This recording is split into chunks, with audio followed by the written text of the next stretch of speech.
Hello and welcome. I am Rachel Heller, CEO of CHAPA, and it is my pleasure to welcome you to the third in our three-part series, Tools and Strategies for Increasing Affordable Housing in Your Community. CHAPA's mission is to encourage the production and preservation of homes that are affordable to households with low and moderate incomes, and to foster sustainable and diverse communities through planning and community development. Central to our work, we believe that every person in Massachusetts should have a safe, healthy, affordable home in the community that they choose.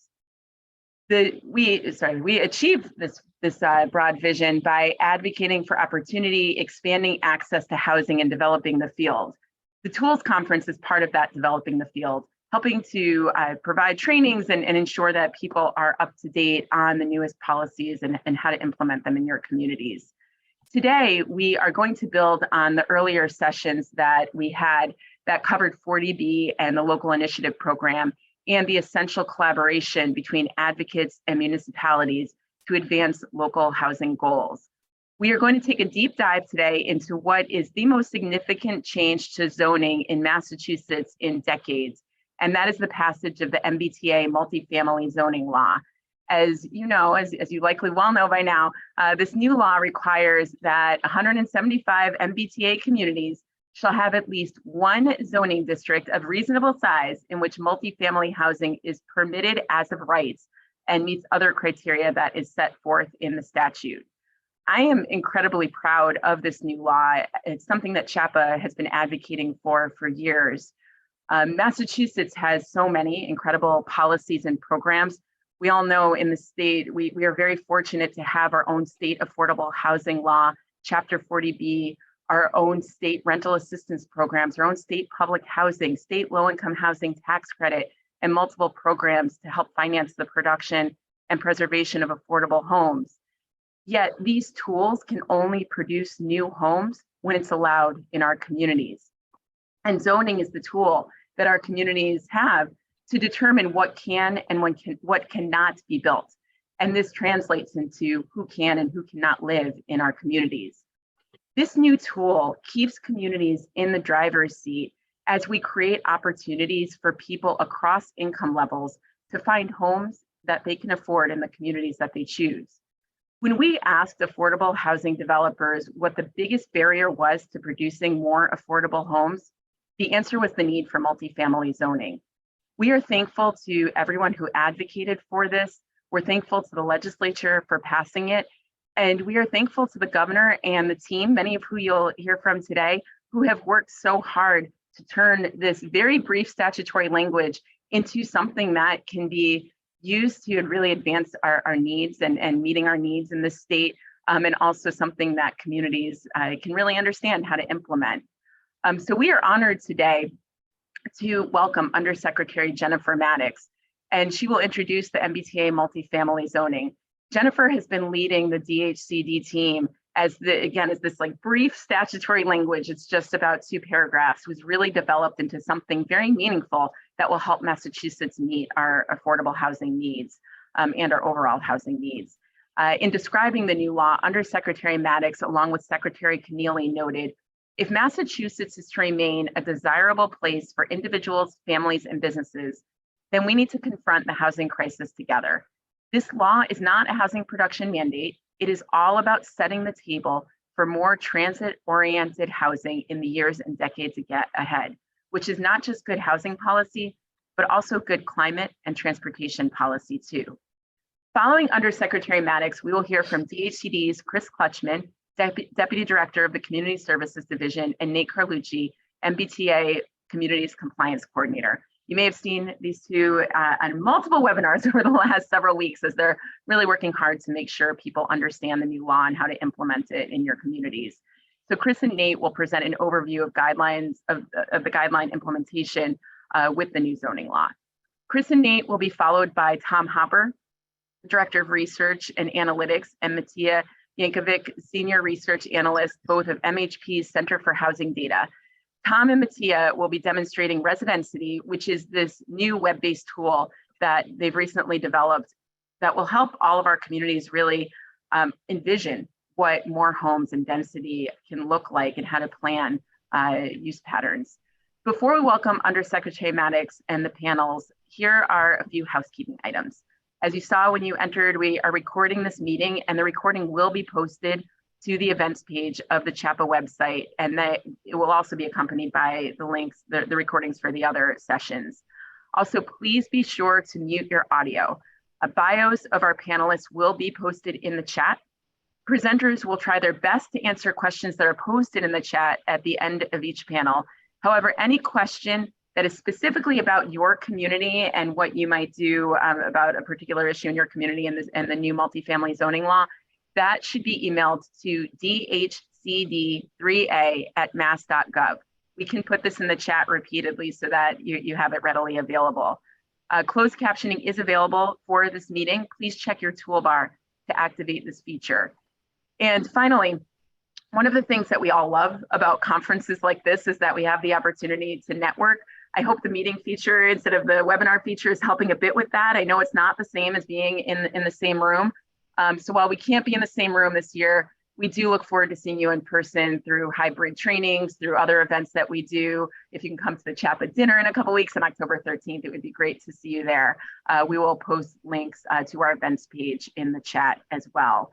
So now I turn it over to Undersecretary Maddox. Good afternoon. Thank you, Rachel, for the kind introduction, and thank you for hosting this important forum.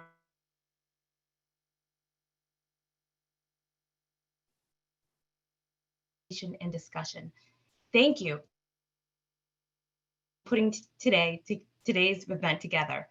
On so many issues, CHAPA leads, and we are lucky to have you as an honest friend, one who isn't afraid to hold our feet to the fire. This organization was critical in our effort to get housing choice legislation done and was a vital part of our work to move MBTA communities from a legislative proposal to a working set of guidelines. I am so happy to open today's program. This is the third time in so many weeks that I've had the opportunity to take part in an MBTA community's presentation. And each time I am reminded of how much work this team did to get us to implementation. Chris Kletchman, Clark Ziegler, Tom Hopper, Nate Carlucci, and the rest of the MHP and DHCD team members spent many hours in the weeds of municipal zoning, producing draft guidelines, presenting the guidelines, receiving feedback, reworking the regs, and finally, being able to publish a final set of guidelines. Can you imagine how many presentations they have made? They have gotten pretty good, and I am confident that everyone on this call are deeply concerned by increasing housing costs. This requirement gives us a strong tool to address restrictive zoning and encourage housing production that prioritizes transit access, affordability, and multifamily development over the long term. MBTA Communities provides us with a framework to increase multifamily housing in 175 cities and towns. Now that is huge. We know these requirements may seem daunting for communities, but we have an incredible array of technical assistance, resources, and experts to work with communities. DHCD, MHP, and our quasi-state agencies are eager to work with cities and towns to meet our shared goals on housing production. At DHCD, we are committed to making this process approachable and the housing goals achievable by providing funding and support that communities will need to comply with requirements. No one is expecting new buildings to go up overnight in your communities.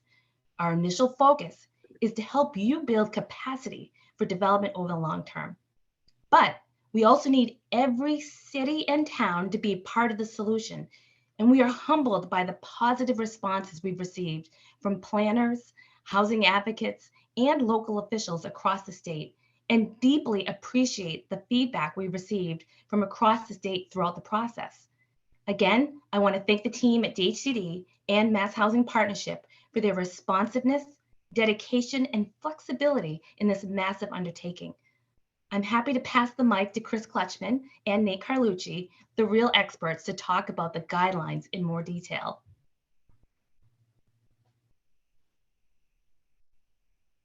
Thank you so much, Undersecretary Maddox. It's been a joy to have you right alongside us and supporting us and enabling us to hire new staff. So thank you for that, to enable us to go with this.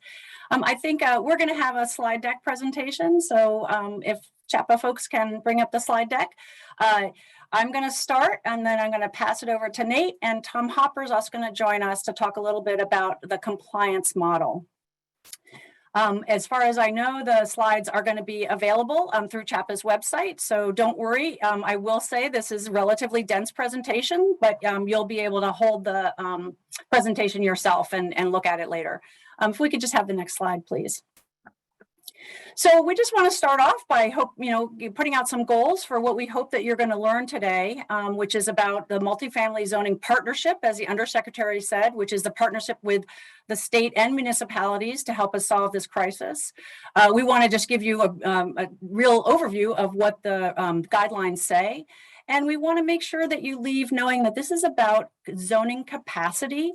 The statute and the guidelines do not require production of multifamily housing. Of course, we hope that that will happen, but the requirements are about multifamily zoning and removing those barriers to production that Rachel talked about. And next slide. Thank you. And so I'm going to start by giving some data to help to make the case about our housing crisis. And then we'll turn it over and talk a little bit more about the guidelines. So as you may have heard others say, Massachusetts is not proud to lead in these metrics. We continue to be among the highest cost states for housing, both in sales and in rentals. As you can see here, we're fourth in home values and home prices, and fourth in rental prices, just as recent as this past summer. These are not the place that we want to be. These are problems. Next slide, please. And unfortunately, one of the effects of these high housing prices it affects our economic development. It affects our ability to retain talent and to attract talent. And that is a problem for our employers. It's a problem for those of us with children who are looking to enter into the housing market for the first time. And so what we see, and when we look about out-migration, is that we start to see that folks are leaving Massachusetts to go to some of these other places. This chart shows the building permit rates for many other communities. Again, here, Boston, the Boston metro area, which is generally the MBTA region, is on the right. Again, here we are the lowest of permitting housing as compared to some of these other major metropolitan areas. Denver, Raleigh, North Carolina, Austin, Seattle, Las Vegas. These are places that compete with Massachusetts and with the greater Boston region for our talent. So again, we don't want to be on the right-hand side of this. We'd rather be producing more housing units. Next slide, please. And it's not just that we're not producing housing units, we're really not producing multifamily housing. And this chart is showing how the production of multifamily has been concentrated. Boston has been extremely effective at permitting over 30,000 housing units in the last 10 years. And then there are a handful of other communities that are producing housing. But then the rest of Massachusetts is not producing much multifamily housing at all. And so that's 340 municipalities are not producing the housing. And there are communities that are not producing multifamily housing at all. And we're at very, very low rates. Next slide. So all of those slides and that data is helping to tell the story about why this law is so important, why we really need to remove those barriers at the local level to allow for multifamily housing, in particular for the areas that have transit, near the transit assets that they have. But we also know that a lot of the MBTA communities, the 175, don't actually have transit stations, but they're located adjacent to communities that do. They're within a 10 or 15-minute drive to a transit station, making those available for people who are commuting. And so those communities also bear a responsibility to share in housing production, and in particular, multifamily housing production. So this is really a new paradigm to encourage and to promote multifamily housing. And as you'll hear later in the presentation, we're really wanting to plan for walkable neighborhoods, 15-minute neighborhoods they're called. You may have seen Christine Midori at MHP talk about complete neighborhoods. And so these are neighborhoods that we want to look to create into the future. Next slide. I'm going to take a little bit just to talk about, and I'm going to brag a little bit on Massachusetts here. Massachusetts, and if you look across the country, really is a leader in this zoning reform at the state level to encourage local communities to produce more housing. Or many people have heard about the progress in Oregon, which at a state level passed a law requiring communities above a certain population to allow for fourplexes in their neighborhoods.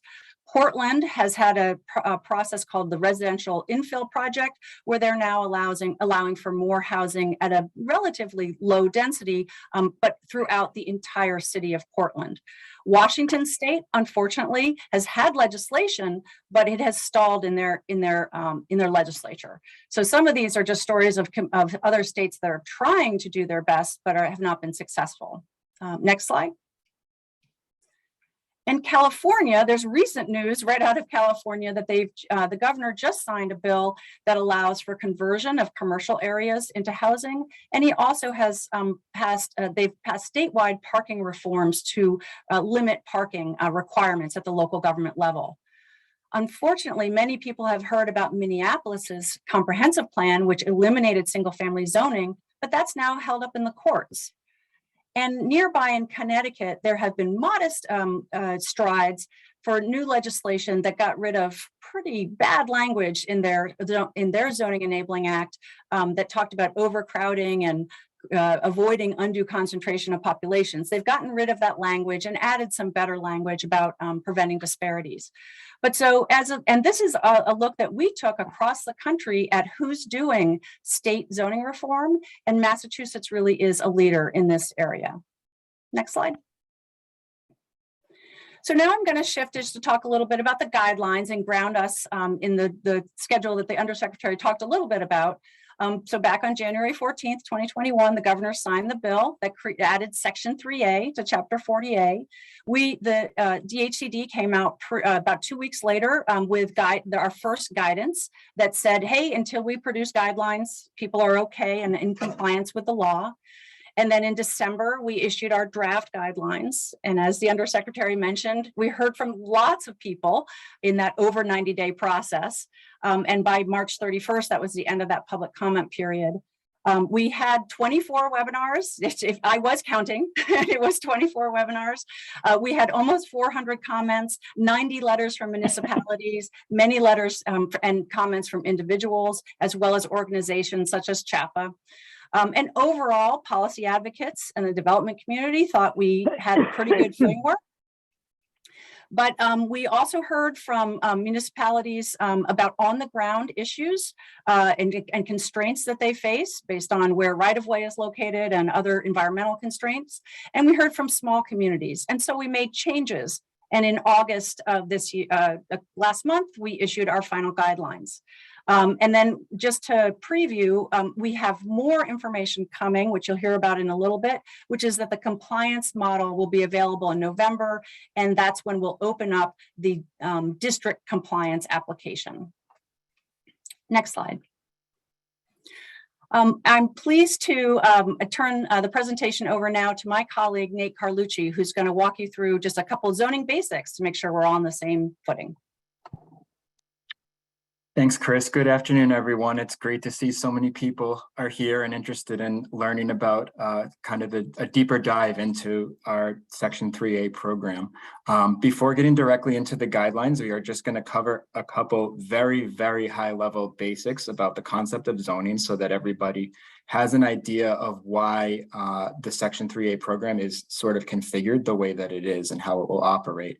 So zoning, in its most basic sense, is a primary driver of local land use regulation. It regulates both the use of land and the dimensions of land and structures, what can be built where essentially. So you see the graphic on the right from SimCity, and it's just an example of how a community might look at an area of land and designate certain areas for residential, others for commercial, others for industrial, but zoning, of course, gets a lot more complicated than that. Next slide, please. In Massachusetts, zoning is primarily a local power, but housing is at least a regional issue, if not more than that. And a problem can be that when zoning is produced at the local level, it's addressing local concerns. In order to solve a regional issue such as housing, zoning needs to address regional concerns. That would apply to transportation, it would apply to climate. And that's why the Section 3A exists and why we've developed this program and these guidelines to address those regional issues. Next, please. So this slide is just an example of the way that zoning has affected the use of land. The example on the right from Back Bay in Boston is what residential development looked like that developed before zoning existed. The development that you see on the left is a typical suburban subdivision that obviously developed after zoning regulations were in place. Sometimes you might hear that type of development referred to as exclusionary zoning, because when zoning regulates minimum size amounts of land that are required to build housing, and they cause only one type of housing, an expensive type of housing, to exist, it means that there's a regulatory limitation to not only the kinds of buildings, but who can have access to a community and its resources. So when we get into Section 3A, it's important to keep in mind that it's in no way prohibiting the existence of neighborhoods like the one on the left, and it doesn't require the development scale that you see on the right. That's about 4 times as dense as what Section 3A actually requires. But this serves as an example of the way that zoning has impacted development on the ground. Next, please. So before getting into the guidelines, hopefully this is the most dense slide you'll have to look at in this part of the presentation. This is the text of the actual statute, Section 3A of Chapter 48, the Zoning Act. And it consists of 3 paragraphs, the first of which is the meat of the zoning requirements. You've heard in this presentation an introduction to the type of zoning requirements that are a part of this program, essentially asking communities to allow multifamily housing in their zoning districts as of right at a certain density. The second paragraph of the statute sets forth some guaranteed penalties if communities don't comply with the law. Those communities will lose access to funds from the Housing Choice Initiative, the Local Capital Projects Fund, and the MassWorks Infrastructure Program. Finally, the last paragraph of the statute tasks DHCD in consultation with Mbta and MassDOT with developing the guidelines for the program. Now we took the first paragraph and we made our interpretations of the language in the first paragraph and turned that into 18 pages of guidelines, and that's what we're going to get into next. So the first question you might ask is, what actually is an MBTA community? An MBTA community is the list of communities that this law applies to. An MBTA community is a term that long predates Section 3A. It's actually defined in the MBTA statute, Chapter 161A, in which all of these communities are named. Boston is named, but it is not subject to this law because it is not subject to the Zoning Act. A good rule of thumb that is not perfect, but by and large will help you understand who this law applies to, is that it's a community that has a fixed transit station, like a commuter rail station or a rapid transit station, or a community that is adjacent to one that does have one. Next, please.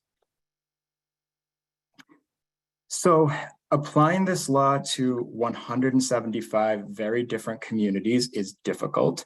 It needs to apply uniformly, but it also needs to apply fairly to each community. And you, of course, want to target housing development for the places where it makes the most sense. So one of the first things that the team did is divide the 175 MBTA communities into 4 categories that are determined by their fixed transit assets. And we'll get into more detail on the next slides, but you can see from looking at this map, on this map, you can kind of see the dark blue right around Boston. Those are rapid transit communities. The green sort of branches that are coming away from Boston look a lot like the commuter rail lines, if you know what those branches look like. And then the communities that are in yellow are 2 different levels of adjacent communities. Next, please. So in defining these communities, there was an important concept to remember as you digest these guidelines, and that's the concept of developable station area. So instead of making determinations based specifically about transit stations, determinations were made around developable station area because the real opportunity to zone for multifamily housing depends on the land being available and appropriate for that development. The station alone might be there, but it might not be the best place for housing due to environmental constraints or some other factors. So in defining these community categories, what we did is we said if a community has at least 100 acres of developable station area associated with a, for example, rapid transit station, then that community is a rapid transit community. And when we talk about developable station area, I should mention that that's the area in a 1/2 mile radius around the transit station that is developable. So if a community has 100 acres or more of developable station area associated with a commuter rail station and does not qualify as a rapid transit community, then it is a commuter rail community. Next, please. We also have 2 different categories of adjacent communities. These actually combined make up more than half of all MBTA communities.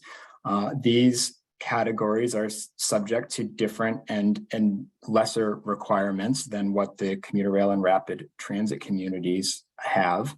So an adjacent community technically could even have a transit station, but it has less than 100 acres of developable station area. So it doesn't have necessarily a great opportunity to target the area right around a station for their multifamily zoning district. So those communities can locate their districts anywhere that they want in their town at their discretion. And finally, we have the adjacent small town community category, which is for communities that have population densities of less than 500 persons per square mile or a population of not more than 7,000 residents. And those communities also have lesser requirements in line with sort of their capacity from an infrastructure and municipal services standpoint to accommodate more housing.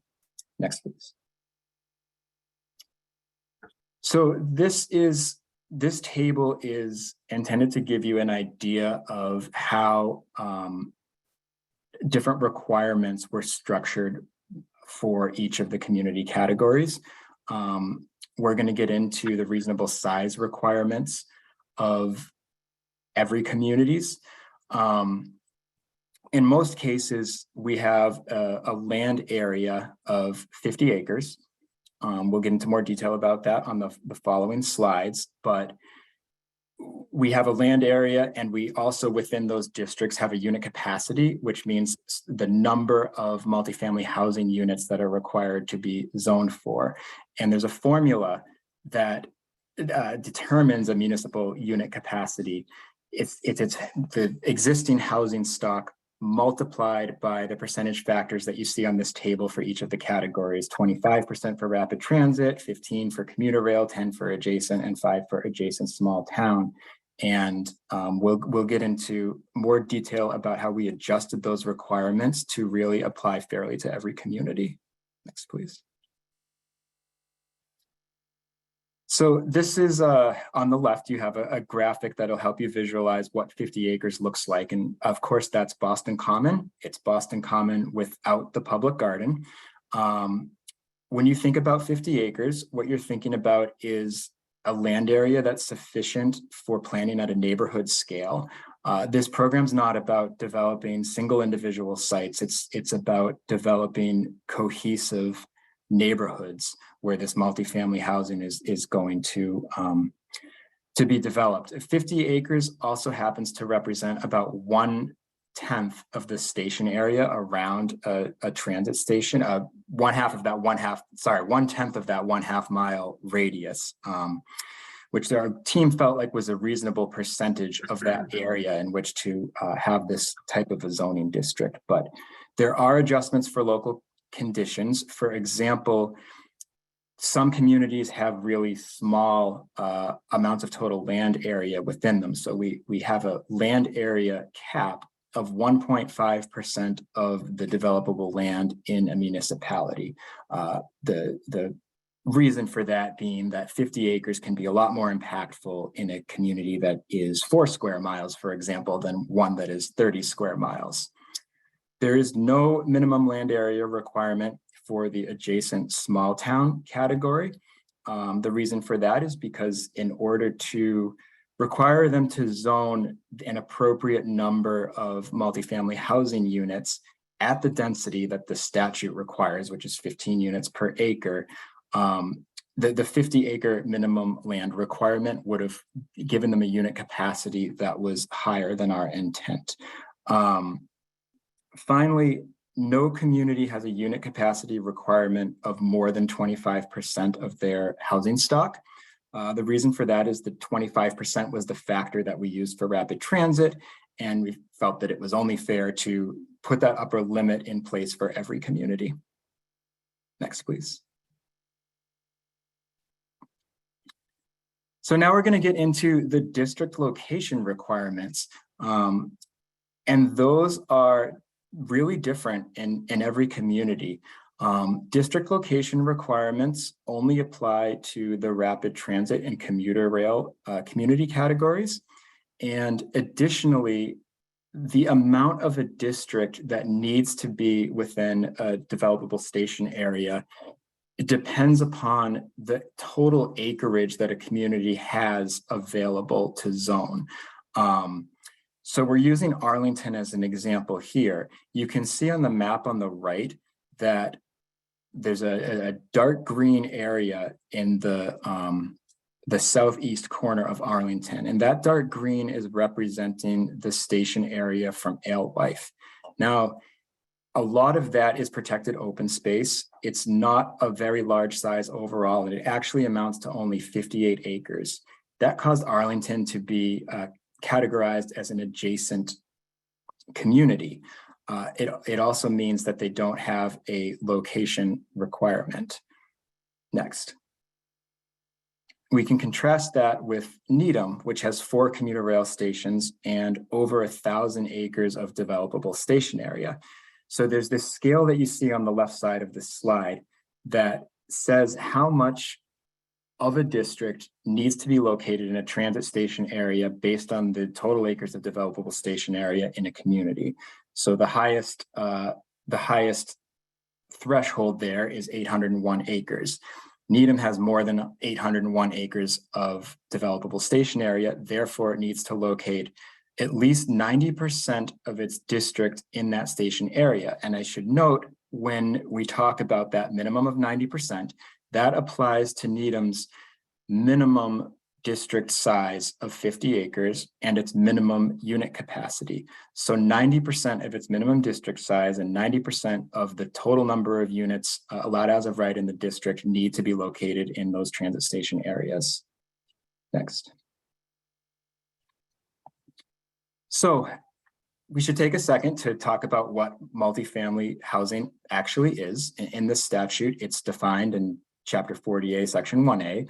It's a building with 3 or more residential dwelling units, or the definition can be satisfied with duplexes as long as more than 1 duplex is allowed on the lot.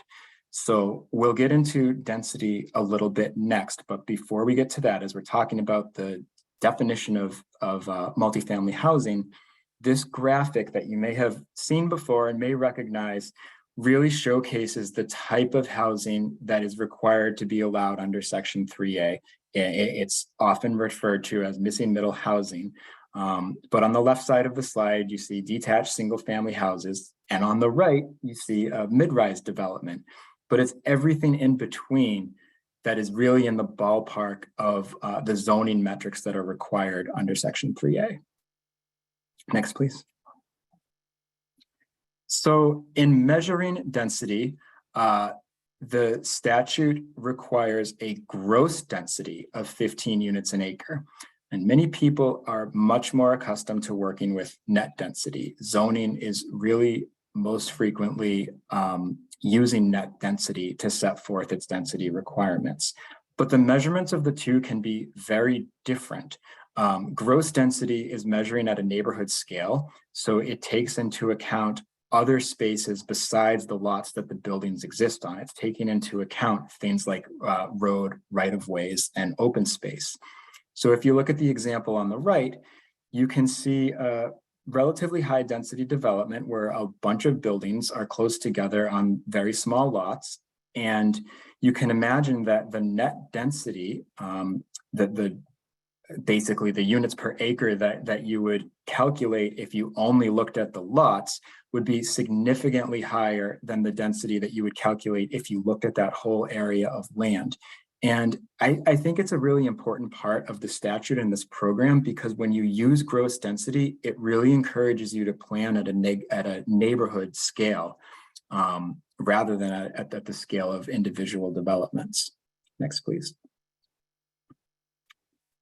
So one of the trickiest parts of developing the guidelines is determining exactly what as of right zoning is and what other rules can be put on top of zoning requirements without sort of amounting to something that is not as of right. There is a definition of as of right zoning in the definition section of the Zoning Act, Section 1A, and it's relatively simple. But there are many topics that are of concern and importance to people that are developing these zoning regulations and other stakeholders, and take a minute to talk about how those impact as of right zoning. One of them is site plan review. So site plan review can give a community an opportunity to have some reasonable requirements in their multifamily zoning districts. It cannot be so onerous, so to speak, that it is imposing unreasonable requirements or undue delays, but it can exist and it can give the community a good amount of control over what the development might look like. A big topic, of course, is affordability. And certainly a difficult task in developing the guidelines is embarking on this new territory where for the first time, you're making a determination of what amount of affordability restrictions is consistent with this concept of as of right zoning. And what the guidelines have is that a community can require a multifamily zoning district, a 3A multifamily zoning district, to have an affordability requirement that up to 10% of units at 80% AMI can be mandatory in the district. That applies to every community. There's also an exception that if a district with higher requirements of affordability is pre-existing, or if it's going to be a Chapter 40R district, then that 10% can be increased up to 20%. So you could require 20% of the units in a project to be affordable at 80% AMI. Another big topic, of course, we're talking about transit-oriented development, so people want to have mixed use. Now, this Section 3A is a housing statute, and it requires that multifamily housing as a standalone use be allowed as of right. So that means that if the zoning said that you had to have a commercial or retail component in a development in order to build the multifamily housing, that would not be consistent with as of right multifamily zoning. There's still plenty of opportunity to allow mixed use development in a 3A district, and there's also plenty of opportunity to actually incentivize it. But if a retail use is mandatory, and it's really important to have that mandatory mixed use, then it's just not the right fit for the 3A district. The 3A district has to allow multifamily housing as of right. And finally, there's a lot of questions about energy efficiency, and the requirements are pretty easy for energy efficiency. It's just that where energy efficiency requirements do exist, the requirements cannot be higher for multifamily uses than they are for other uses in the municipality. For example, you could not require something for multifamily use that you don't require for single family use. Next, please. So as this program is getting implemented, it's important to know some of the deadlines that are coming up. The full compliance deadline for adopting compliant zoning depends on the community category. The first community category to have a deadline is rapid transit communities, and that's the end of 2023. Commuter rail and adjacent communities have until the end of 2024, and the adjacent small town communities have until the end of 2025. In the meantime, however, DHCD has provided an opportunity for communities to achieve interim compliance with Section 3A by submitting to us and having approved an action plan. The action plan submission deadline is January 31st of 2023, and it's a relatively basic form that helps a community set forth a schedule for developing this compliant zoning. Next, please. I have covered the material on this slide, on the last slide.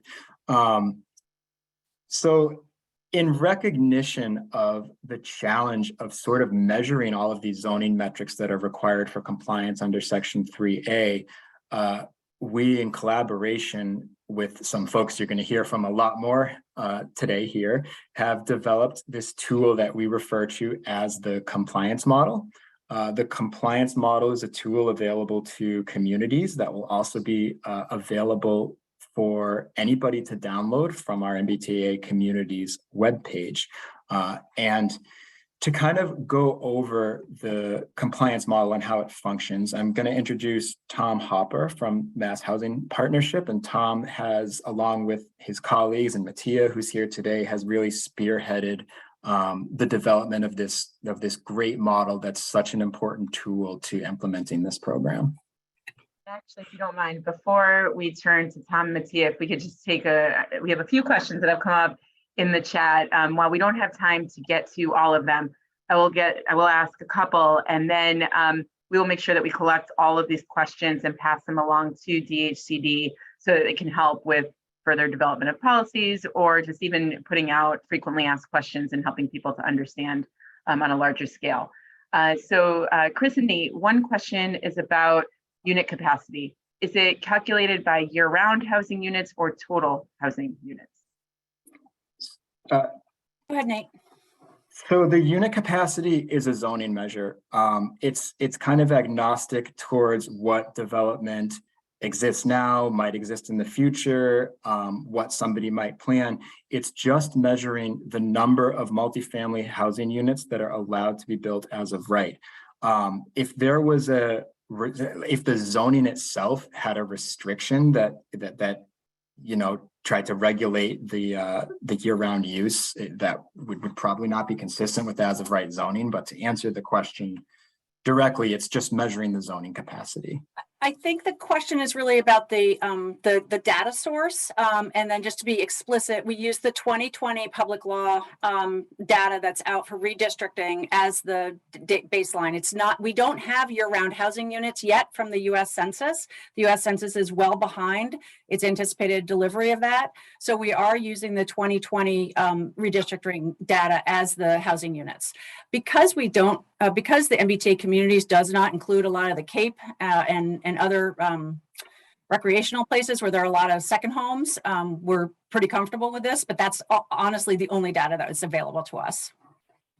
Thank you. And as predicted, Nate, in your presentation, you said there's a lot of interest in affordability, and you're hearing a lot about that.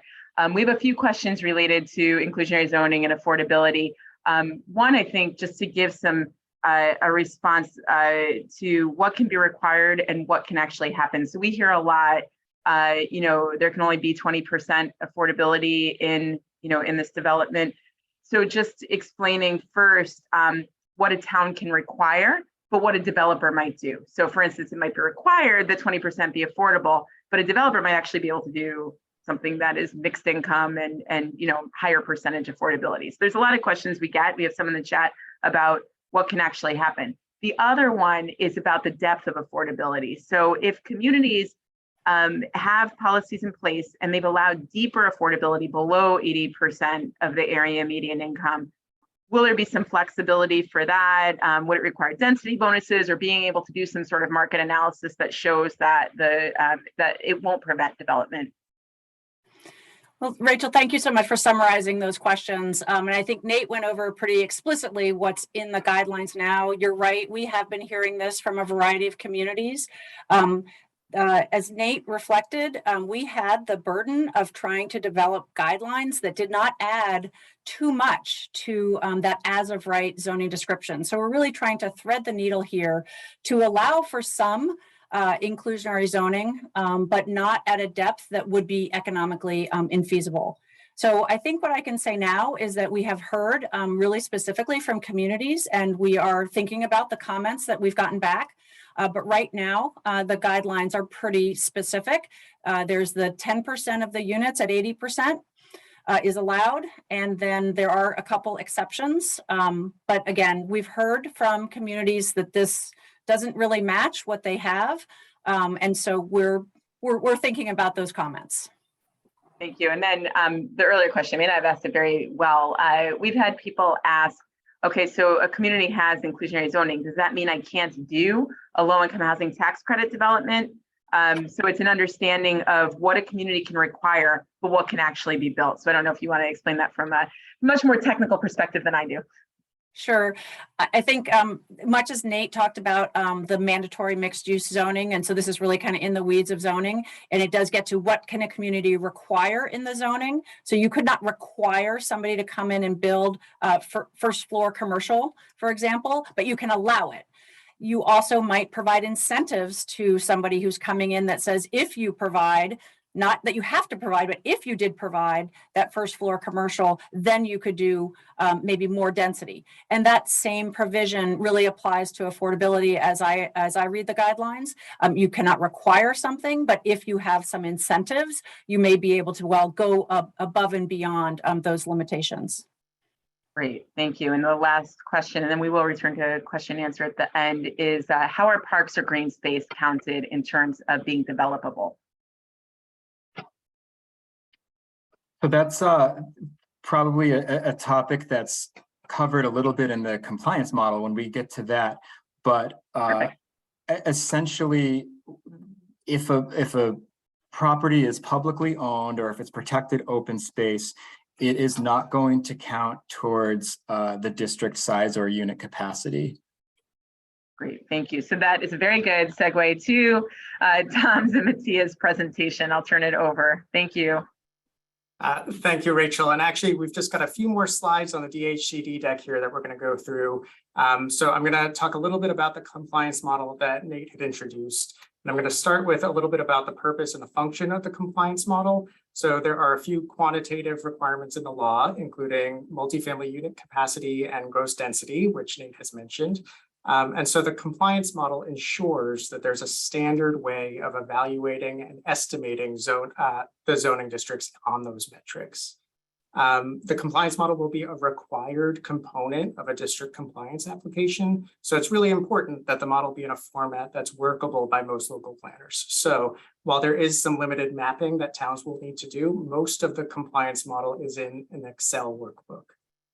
I'd also like to mention that the development of the model was completed with a lot of input and assistance from consultants and other key experts and stakeholders.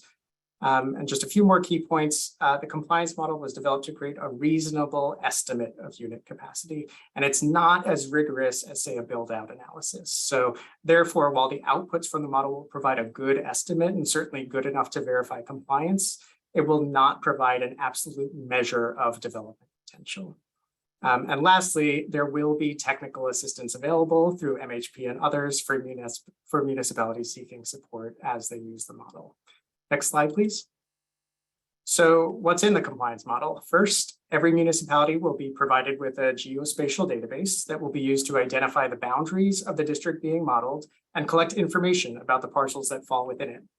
The database also includes information on what areas are either excluded or sensitive land. And this goes back to Nate's answer about how parks are treated. It also includes things like water and public land, rights of way, and things of that nature. The database also includes information like who owns the lot currently, what's it being used for now, and what the address is, so that towns are able to navigate the parcels easily and make good decisions about what's included and what's not included. Once a district is drawn on the map, the information on the parcels that fall within it will be exported for inclusion in the Excel workbook. And that Excel workbook includes two components. So first is a zoning checklist, which will guide users through a questionnaire to collect the dimensional and regulatory standards from the zoning regulation being modeled that have a bearing on unit capacity. So things like building height, FAR, open space requirements, and others. The final component of the compliance model is a calculator that will use the parcel information from the geospatial database and the information collected in the zoning checklist to derive an estimate of multifamily unit capacity and residential density on every lot in the district, as well as an overall estimate of district-wide multifamily unit capacity and gross density. Those model outputs will be compared to the requirements for the community as part of the compliance determination process. So that's a quick overview of the role and structure. The compliance model, as Chris mentioned, is not currently available, but will be made available in just a couple months in November. So on to the next slide, please. Before I hand things over to Chris, I just wanted to spend a little bit more time on what multifamily unit capacity is, since it's an incredibly important concept and a central concept to understanding what when you're thinking about Section 3A. So multifamily unit capacity is not the number of units that are already on a lot.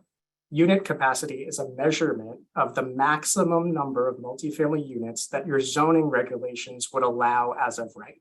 And that may differ from what currently exists on the site. So here's a diagram that is hopefully helpful. Say we have a district that includes this hypothetical parcel where there is an existing two-family structure. To estimate the unit capacity of this parcel, we would pretend the existing structure is not there and instead use the lot dimensions and the parameters from the zoning regulation to estimate the maximum number of multifamily units that could be developed as of right on the site. So in this example, the zoning, we're pretending, would allow a fourplex to be developed as of right. So the multifamily unit capacity of this lot would be 4 units, not the 2 that are there today. So hopefully that's clarifying, but if not, there will be ample resources and guides available that will assist communities in understanding this and other key concepts. So if you go to the next slide, I'll send it over to you, Chris, to talk about some of that technical assistance. Great, and let's just go right to the next slide. So we're running a little bit behind. This is to assure everybody about the technical assistance. We have a goal of providing it to all the communities who want it, and we have lots of different resources and organizations that are rolling up their sleeves and ready to help. Let's go to the next slide. And again, because you're going to get these slides, you'll be able to read this at your leisure. Mass Housing Partnership have a lot of resources. They've already started one technical assistance round, and they will be opening up other rounds. Their website is here. DHCD has 3 grant programs that will fund compliance activities through the Community One Stop. Those awards will be announced soon for people who applied this year, and that'll reopen next May. Energy and Environmental Affairs has a grant program that's prioritizing technical assistance. And of course, the regional planning agencies are our partners. And we are actually collaborating on a weekly basis to try and make sure that we share who is asking for information and for what kind of assistance. On our website, we have a TA, Technical Assistance Inquiry Form. So if you're out there and you're a community and you don't know what kind of technical assistance is best for you, you can ask for help and we'll try and get you to the right places. So hopefully today you've learned what we started out with our goals, how municipalities are a crucial partner in getting the multifamily districts adopted. You've heard more about the guidelines, and hopefully with Tom's illustrations, you're understanding a little bit more about that this is about zoning for capacity for multifamily units. And thank you very much for the CHAPA folks. That's the end of our presentation, and we'll turn it over back now to Tom. Great. Thank you, Chris. And just bear with me while I share my screen and bring up our next presentation.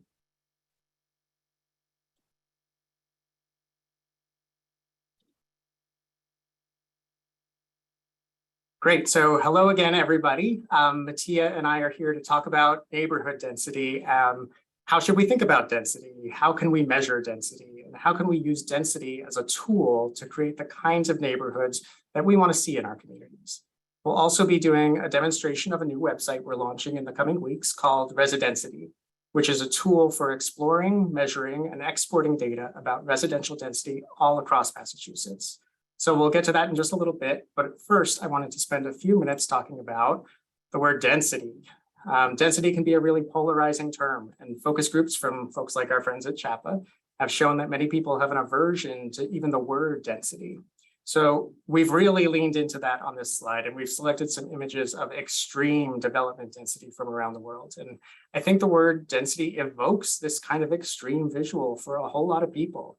And in some cases, the word is even weaponized to drum up fear that something damaging is being proposed in a community. And honestly, that is just a little weird to me and a little wild as a data nerd, because density is just a measurement, right? It's like having a visceral reaction to words like volume or length, because every piece of land has a density that we can measure. And there are tons of variation in shape and form that can achieve the exact same level of residential density on the exact same piece of land in very different ways. And so we think it's really important to defang the word density and attempt to build a better understanding of the role that density plays in shaping the world around us. And that's particularly true for housing or residential density, because other things become easier to support when you have greater housing density. You can have more variation in size and function of your housing within your neighborhood. Having more homes and more multifamily units aids in affordability, especially when we pair those with subsidies or income restrictions. And diverse housing options at a range of prices creates a more socioeconomically diverse community.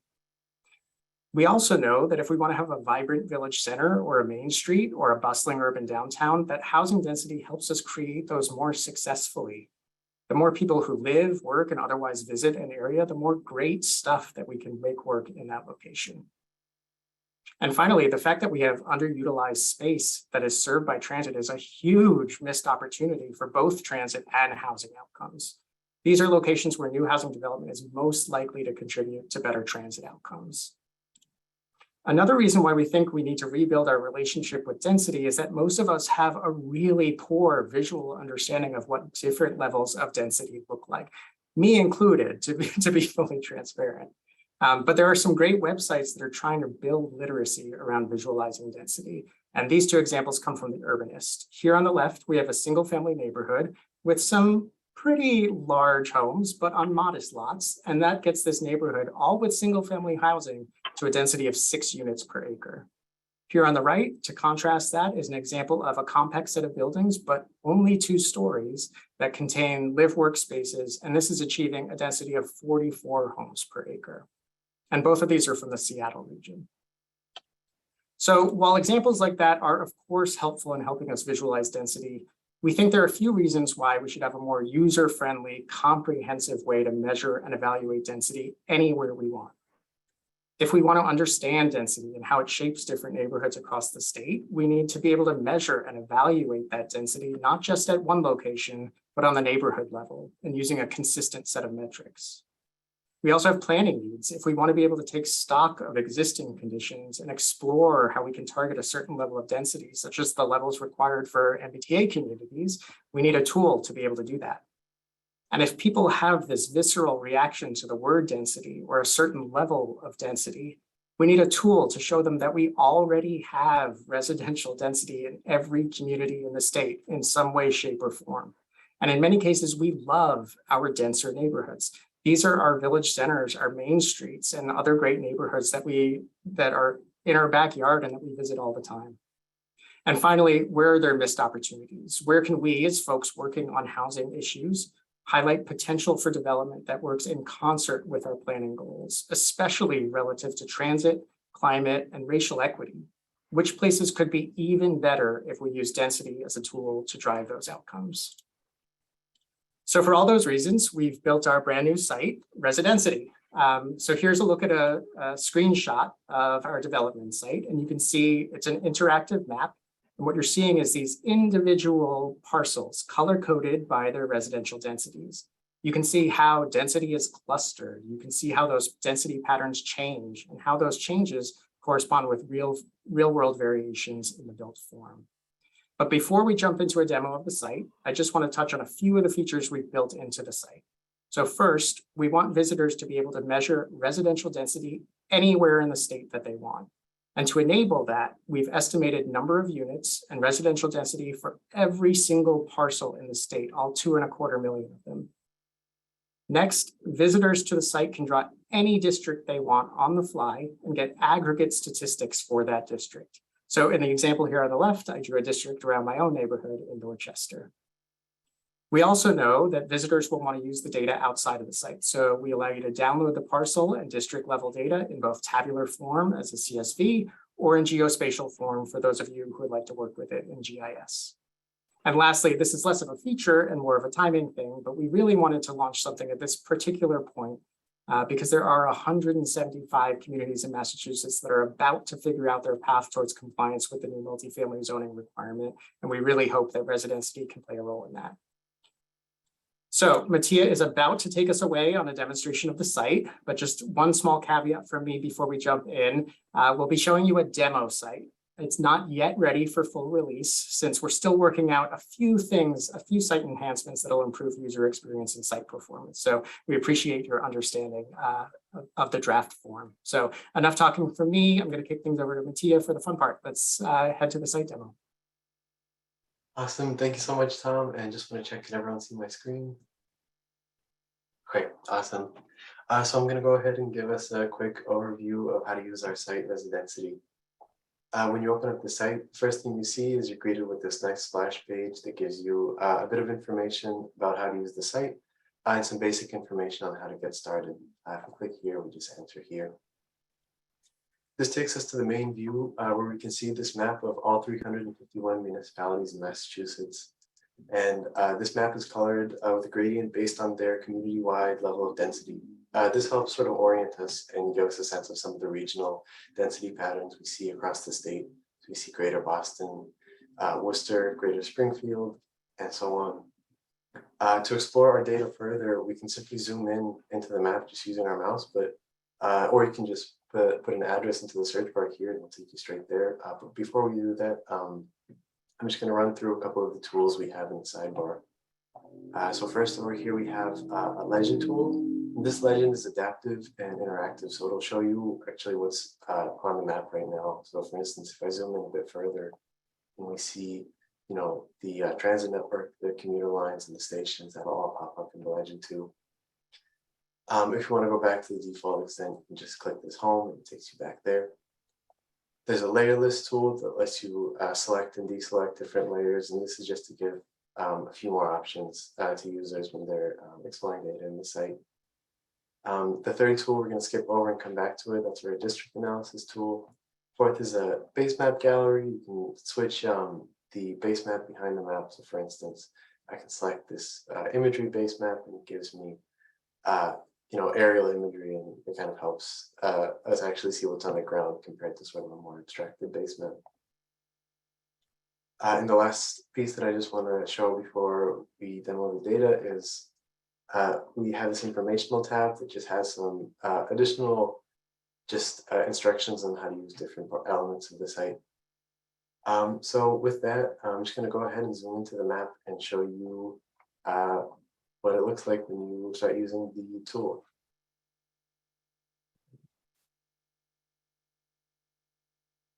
Sometimes it takes a second. The parcel data set is pretty large, so sometimes it does take a second for it to load in. As we zoom in closer, we can see this is our parcel data set. And just to step back quickly and make sure we're on the same page, a parcel is just a unit of land with an owner. And so these are all these small subdivisions that we're using as sort of the most granular scale that we can look at elements of our built environment. So each of these parcels, we've given them an estimate of density in units per acre. And we've calculated that just by taking, by estimating the number of addresses on each parcel and trying to summarize how many residential units we might assume to be on a certain parcel. And we take that and divide it by the acreage of that parcel, giving us a units per acre in density. So the parcel level density is colored here, as we can see in the legend. The darker colors represent a higher density and lighter represent lower density. And this is also a good point to mention that all of this data was procedurally generated. None of this was done manually, which is just to say that there's not really any bias in this data. It's just really our best representation of what's actually on the ground and what community residential density patterns really look like. So while we're here exploring a neighborhood, what we can do is we can click on any one of these parcels and get additional information of what's actually on the ground there. So if I click on this parcel here, it'll give us, and hopefully you can see this, it's a little small, but there is information on the address and city. So this is 102 Windsor Avenue in Watertown. We have a use description field that was pulled in from the assessor's data, and all of these use descriptions were standardized to sort of make this a little bit more user-friendly and clean. So this parcel here that I've highlighted, it's a 3-family. Next is our estimate of the number of residential units on that parcel. In this case, we have 3 units estimated on that parcel, and then the acreage was calculated in GIS. So this parcel is about 0.10 acres large. And so this parcel actually has a parcel level density of 31 units per acre. And you can get all this information for any parcel. You can put an address into the search bar. So for instance, one down here, this is 142 Windsor Avenue in Watertown. If I put in Windsor Avenue, Watertown, it'll just take me right there. I can click on the parcel and get that information. So we try to make this as user-friendly as possible. You can put in your information and see your community. Another great use case for just playing around with the site is you can just pan around and see some of the residential density patterns. It's been super interesting for us, just looking at some of the spots where we can see changes in residential density patterns based on, for instance, community borders. So just wanted to zoom in on one that we found sort of interesting. And it'll take a second to load in again. But this right here, this gray line, this is the border between Arlington and Belmont. And you can just see like right across this community border, the way that land use patterns tend to change. So this darker color represents slightly higher density, and then these slightly larger parcels represent, with this lighter shade, represent a lower density. And there's plenty of examples of this. There's another one that I just want to quickly show off on the border between Melrose and Saugus.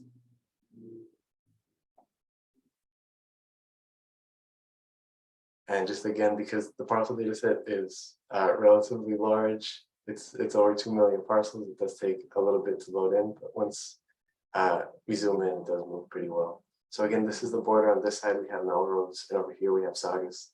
And you see this, it's not really a grid, but it's somewhat of a grid. You see as we cross into Melrose, the way the grid sort of opens up, and then we can see just this pretty clear demarcating line between the two communities, just really based on the residential density patterns.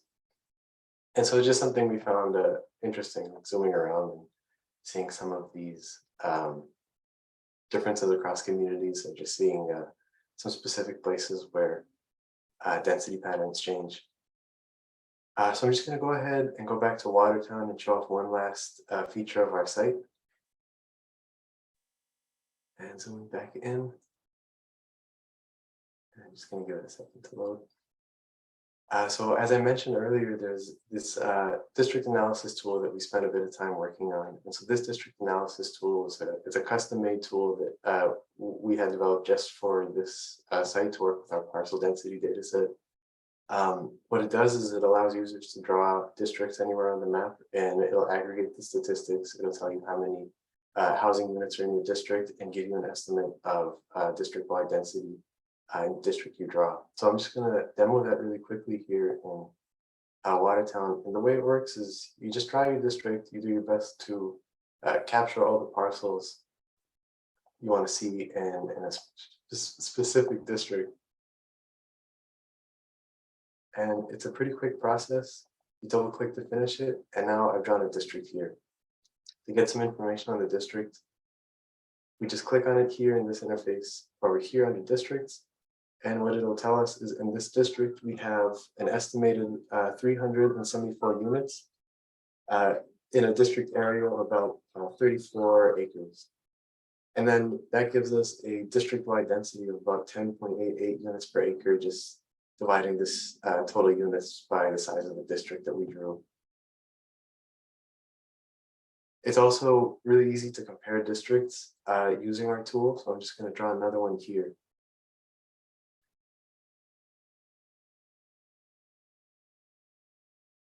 Here's my second district. And we can see this district has 151 units, also over about 30 acres, but at 4.62 units per acre. And another piece that I didn't mention previously is our tool also breaks down the different types of land uses in each district that you draw. So in this case, we can see a majority of single family units in this district, 119 units, and a couple 2 families, some 3 families, but we can see this district is a majority single family. If we look back at this first district and looking back at this parcel breakdown, you can see there's a majority of 2 family units, 138 2 families, 102 single families, and so on. So we can see some of these different land use patterns just by using this district analysis tool. And we just try to make it as easy as possible to interact with this parcel density data set. It's something that a lot of work went into this, and we've also spent a lot of time just doing our best to make it something that's user friendly and something that, you know, people who aren't necessarily super well versed in using GIS type software, that you can just sort of jump in and use it. The last piece that I just want to mention is you can download all this information. I can download the parcels in this district as a shapefile. I can download the attribute table. I can download these stats, and I can also export a map of any of these districts. So with that, that concludes the site demonstration. I hope you guys enjoyed that. I'm just going to pass it back to Tom for the rest of the presentation.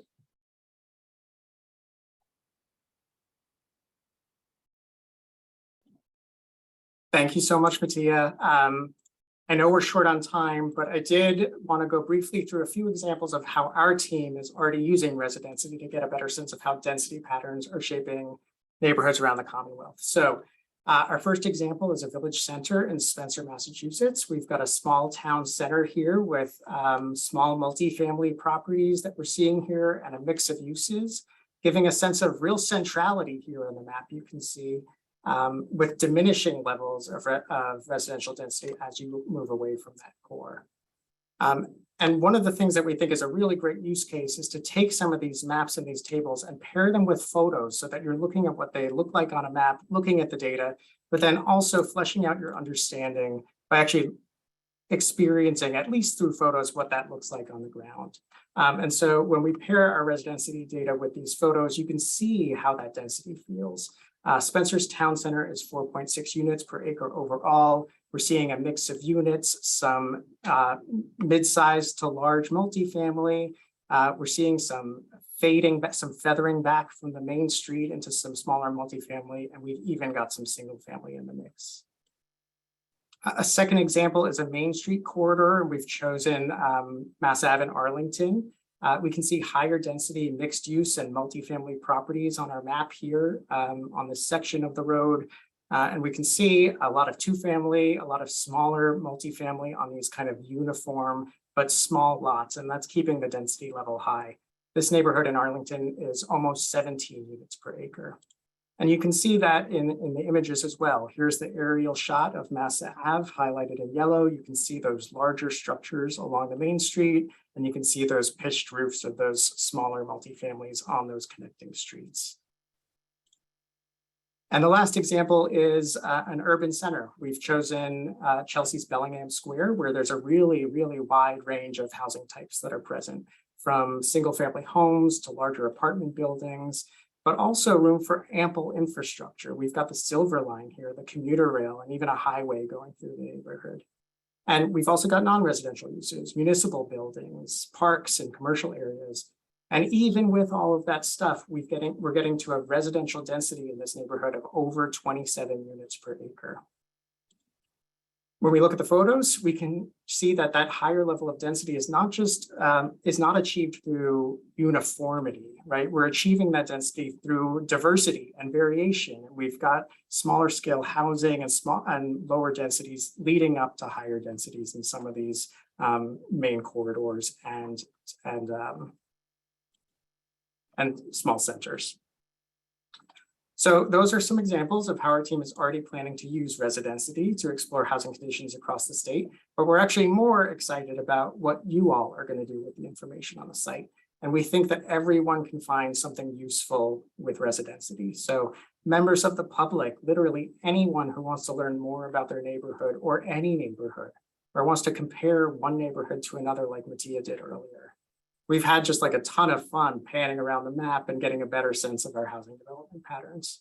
But there's also a professional use case here for planners and developers. Residency can provide you with a benchmark for existing housing conditions, and that can be compared to what's allowed in your zoning, for example, which is what the compliance model that we mentioned earlier in the DHCD presentation, that's what that does.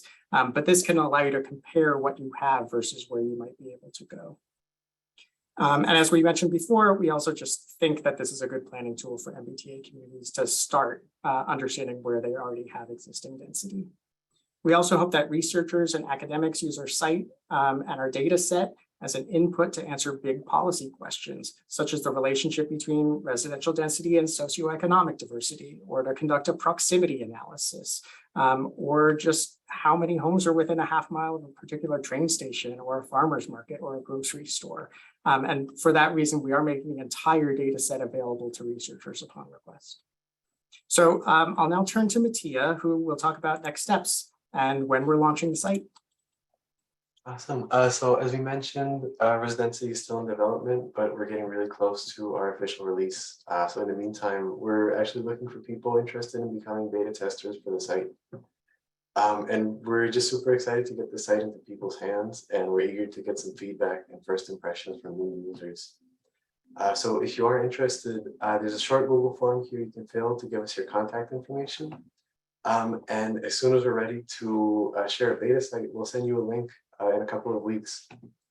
And Tom just put the link to the Google form in the chat. You can also scan this code with your phone if you want, and it'll take you straight to the site. But if you'll give us your emails in a few weeks, we'll reach out to everyone that expresses any interest and send you over the site. And I just want to add that, you know, people should feel free to sign up. It really, if they just want early access, just to play with the development site. Feedback is completely optional, but if you do like the site and if you do have any suggestions, we'd really love to hear from all of you. And with that, I think go to the next slide. Thank you so much for listening to our presentation. We'd love to open up the floor to some Q&A, and I see a bunch of questions in the chat. So I think we might start there, but thank you so much. Thank you. And I'm going to just field some questions from the chat. I know that some of them have been answered by your remarks, so we appreciate that. There were a few questions about how you measure density and whether it's whether this tool is net density, gross density. How does it take into consideration commercial buildings and the density created by commercial buildings? So can you talk a little bit about that? Yeah, definitely. So on the point of net density versus gross density, when we're looking at individual parcels, that's a good representation of net density. But when we actually draw that district, that's a representation of gross density. So that takes into account any land that falls within the shape of that district, including parks, including roadways, including anything non-residential as well. And then on the point of commercial buildings, so when we're talking about density in our case, we're talking about residential density in terms of residential units per acre. So if a commercial use, if it just has, you know, a store, something like that, that's not what we would treat as a residential unit. But if it's mixed use, for instance, if it's a commercial with maybe like 2 units on top, we would treat that as a parcel that has 2 units on it. So that's sort of how we factor those in. And just one point to add there, we are actually showing you on the table of uses where there are commercial uses or industrial uses or something else. We're just not measuring the density of those things. And so you still are getting information about those other uses that fall within the district. Thank you. Tom, I think you talked about this briefly, but just to ask again, just to make sure it's clear, what is the relationship between this tool, Residentity, to the compliance model of 3A? Yes, and I can see how that would be confusing. We rushed through these things and we introduced 2 highly analytical models. To be clear, they are completely separate. The compliance model that we discussed during DHCD's presentation of the MBTA communities is a tool that will be used as part of the compliance activity, and it's measuring that unit capacity. So what is allowed under zoning. So it's a hypothetical situation. It's a hypothetical model of what your zoning might allow. What Residentity does is different. It's about existing conditions. So it has nothing to do with zoning. It has to do with what you have on the ground today. And so it's agnostic about how that was developed. It's just a reflection of existing development conditions and existing housing density. Thanks, Tom. And then I think we have time for one more as we get towards the end of our session, but there was a question about methodology on the website and whether you have access to longer methodology or how they can request that. Particularly, for example, they're curious about whether you calculated geometry of partials versus using assessor's data and how you determine which addresses were residential versus commercial. The short answer is yes, we will have very detailed methodology. We love to be able to share that stuff because we believe that it's good methodology and we'd love for other people to be able to recreate it and extend it in new ways. So we'll be really transparent about that. To answer that quick question is we did calculate those geometries because we know that we wanted to rely on a standard metric instead of the assessor's data. Thank you. Thank you so much to both of you. This is I'm so excited to explore this tool and look forward to all the great things it'll mean for our community. So thank you so much for your work. Thank you. And just want to plug the Google form again. So please feel free to send us a name and email and we'll get back to you soon. Thank you. And for the questions that we didn't get to, again, we'll make sure that they get to the team at MHP and see if we can get you answers. So I will, as we wrap up, I will have brief comments just about, again, framing why we advocated for this. Why is this important? We advocated for this law because we've seen what high home prices and rents mean for our neighbors. If we didn't take action, housing would continue to get more expensive and more people would be priced out of the neighborhoods that they love. Embracing multifamily housing protects our environment, improves our overall health, and strengthens our local economies. It gives current and future residents more choice in where they want to live while remaining connected to their networks, jobs, and essential resources. The new state law, together with these guidelines, provide the opportunities for our communities to grow stronger and healthier. This is the most significant change to zoning in more than 40 years, and it will make it possible to create the homes people need, support local businesses, reduce car dependency, and help stabilize rents and home prices that have been rising faster than people's incomes. Communities now have the green light to get started on the critical work of establishing where multifamily homes will be allowed as of right, rather than the current extensive processes for zoning approvals and special permits that can make it impossible to create the homes we need. The guidelines will help communities adopt zoning that complies with the law and enable communities to use this opportunity to advance local goals around affordability, sustainability, economic development, fair housing, and inclusion. Ultimately, we cannot build what is not allowed. Zoning is our tool communities use to determine what can and cannot be built, translating into who has or who does not have the opportunity to live in any given community. Zoning is historically rooted in segregation and shaped by redlining, and the effects last for generations. By zoning for multifamily housing that creates opportunities for people across income levels, we are setting our intentions for the future. We are taking a critical step to replace exclusionary zoning with zoning that allows us to have the future we deserve and a future where everyone can thrive.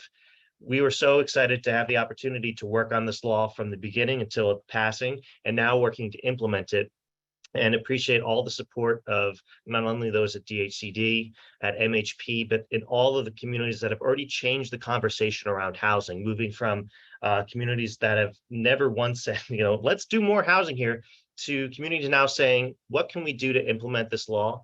And doing it through a lens of diversity, equity, and inclusion. And we really think that this will help transform our communities for the next generation. So with that, talking about why this is important and what we can do with it, I will turn it over to our CEO, Rachel, to wrap things up. Thank you. And thank you all for attending. And if you've attended all three, thank you so much. We really appreciate your participation and your desire to learn more about how to create more homes in your community and more affordable homes. Thank you so much to Undersecretary Maddox, Chris Kletchman, and Nate Carlucci for speaking today, for speaking at, I think it was 24 other webinars, it was 26, and countless more I know that are coming, and for really just being so thoughtful about this guidance and about the technical assistance that's being offered. Thank you so much to Tom Hopper and Matija Jankovic for the demonstration of this new tool. I am so excited, also so excited about the QR code, being an early tester, so much. It's just really exciting. Thank you for helping us to visualize what density is. I love how you talk about it. It's a measurement and showing us that it really, as we do more density, the benefits that can come with it. We hope that this conference has been helpful to everyone who's been participating, that you've been able to learn about new resources and best practices for removing barriers and replacing policies with good zoning and tools that will help you to produce more homes. So, in the first one, we learned all about 40B and the local initiatives program, and then turned to learn about what it takes to partner with municipalities for organizations, for advocacy groups, for others that really want to be supportive in communities to work together in partnership with municipalities to advance housing goals. And today, diving deep into this amazing new law. So I hope this has all been helpful. You'll get a chance to tell us if it's been helpful and what you would like to see more of. We're going to put a link in the chat so you can give us your feedback and complete an evaluation. I do hope that you'll take advantage of the trainings, presentations, and technical assistance that will continue to be offered by DHCD, MHP, and the regional planning agencies and their consultants. And I hope you'll stay involved with CHAPA and continue to participate in our trainings and events. And you can find those on our events page at chapa.org. So thank you so much. We will see you very soon, I'm sure.